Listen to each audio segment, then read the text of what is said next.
લીલા ચણાની દાળ બનાવીશું.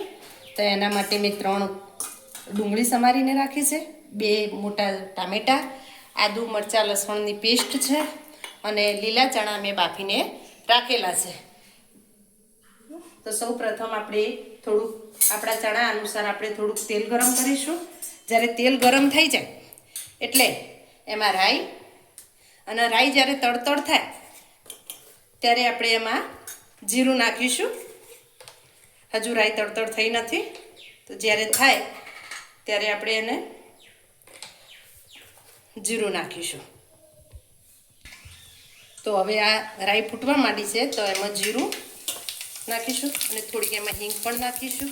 ત્યારબાદ આપણે એમાં ગેસ ધીમો જ રાખવાનો છે. ત્યારબાદ આપણે એમાં આદુ મરચાંની પેસ્ટ નાખીશું. આદુનો સ્વાદ કાચો ન રહી જાય એટલા માટે તેને 1-2 વાર હલાવીશું.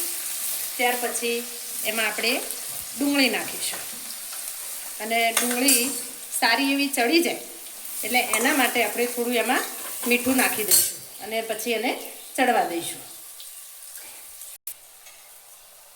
તો હવે આ ડુંગળી ચડી ગઈ છે, તો એમાં આપણે ટામેટાં નાખી દઈશું.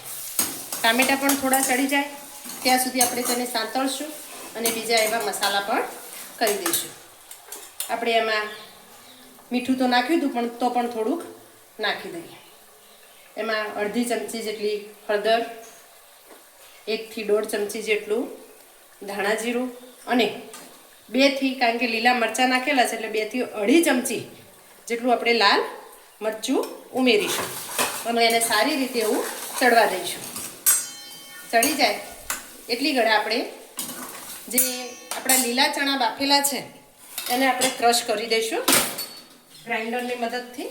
તો જો હું એને હવે ક્રશ કરી દઉં. આ રીતે એને ક્રશ કરી દેવાના. એકદમ થોડાક કકરા થાય એવા એને ક્રશ કરવાના છે.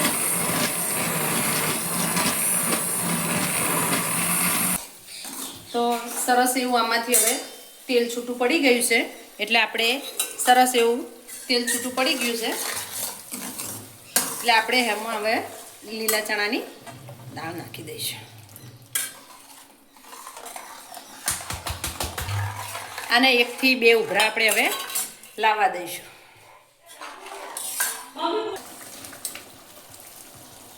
તો સરસ આપણી આ દાળ હવે ઉકળી ગઈ છે. તો એમાં થોડોક ગરમ મસાલો અને લીલા ધાણા ઉમેરી દઈશું. ગરમ મસાલો તમે તમારા સ્વાદ અનુસાર ઉમેરી શકો છો.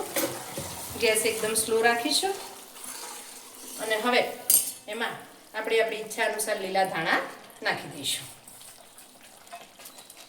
1 થી 2 મિનિટ માટે આને લીલા ધાણાને આપણે ચડવા દઈશું અને હવે સરસ મજાની એવી આપણી લીલા ચણાની દાળ રોટલા સાથે ખાઈ શકાય તેવી સરસ તૈયાર થઈ ગઈ છે.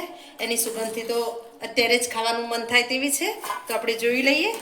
સરસ લીલા ચણાની દાળ આપણી તૈયાર છે અને મહેમાનને, ઘરના લોકોને પણ આપણે સારી રીતે પીરસી અને જમાડી શકીએ છીએ.